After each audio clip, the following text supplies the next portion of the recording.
Carlos Wagner Fernandes assina suas obras apenas como Wagner Fernandes. Desde criança, já mostrava talento e paixão pela arte, desenhando nos cadernos da escola sempre que podia.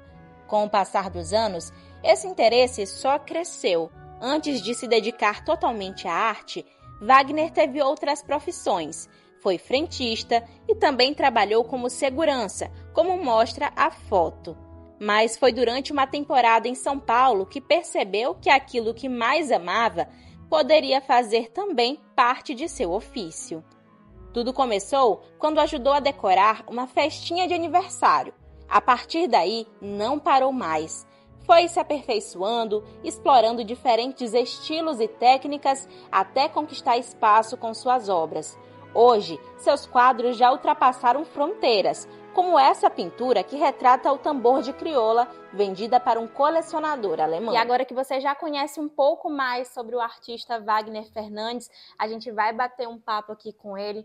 Wagner, ser artista não é fácil, mas você já está há um bom tempo nessa caminhada, né? Sim, sim, a gente desenvolve o trabalho mesmo por sobrevivência, né? Quando a gente não tem um emprego fixo, então a gente tem que se virar com aquilo que a gente sabe fazer.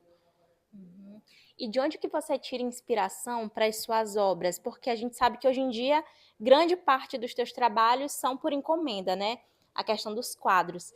Mas esse aqui, por exemplo, da bailarina, de onde que veio a ideia? A ideia foi o seguinte, eu vi uma foto, não era uma pintura, era uma foto de uma bailarina, e quando eu olhei eu achei magnífica, assim, eu digo, nossa, aí deve dar uma tela bem bacana.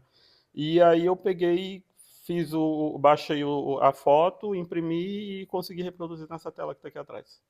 E além das telas, você também trabalha com chapéus, todas as roupas, né, que são utilizadas no Sim. Bumba Boi. Conta um pouquinho para a gente também desse trabalho.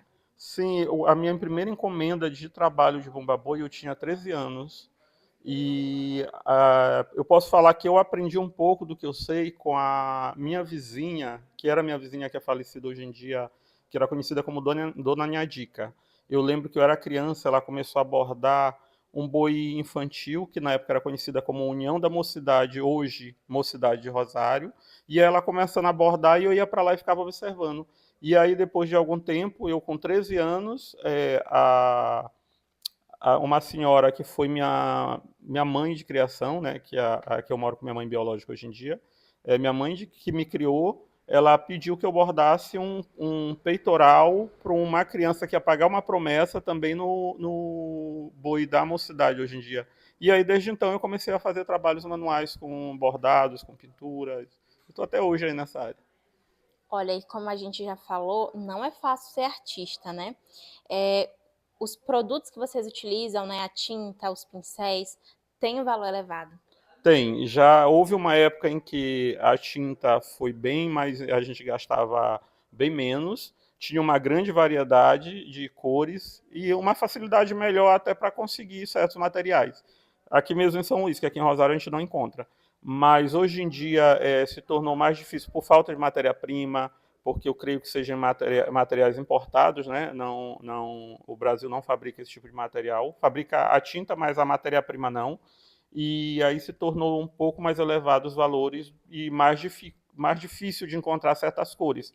Então a gente tenta driblar essa dificuldade com aquilo que está ao nosso alcance. E se você pudesse definir hoje o que significa a arte para ti, qual seria a palavra que tu utilizaria? A arte é meu hobby, a arte é minha maneira de sobreviver, a arte é meu passatempo, é aquilo que me distrai e é aquilo que eu gosto de fazer. Já tentou passar isso para próximas gerações, para sobrinhos? Não, para sobrinhos não, mas eu já dei oficinas. Eu dei uma oficina de bordados junto com meu amigo Rabelo. Foi no final de 2022, lá no prédio da estação ferroviária, né? Lá na biblioteca de lá. E já fiz também uma oficina lá no Quilombo, aqui da Boa Vista. Uma oficina de pintura lá para as alunas de lá. Você acha que é importante que esses jovens, essas crianças, elas sejam envoltas pela cultura rosariense, pela arte? Sim, com certeza. É uma maneira de ocupação de tempo para elas, e é uma maneira prazerosa. É muito bom a gente trabalhar com arte. Como eu falei, distrai, a gente esquece um pouquinho dos problemas lá fora, e é sempre bom a gente passar o conhecimento que a gente tem, mesmo porque é o legado que a gente deixa, é esse conhecimento que a gente passa para outras pessoas. Então é isso. Muito obrigada por receber a nossa Nada. equipe aqui na sua casa, mostrar um pouco do seu trabalho. E Rosário é um celeiro de talentos. A gente tem muitos artistas, poetas, escritores. E foi um prazer conhecer um pouco mais Igualmente. da tua história. E é isso. A gente volta com vocês aí dos estúdios.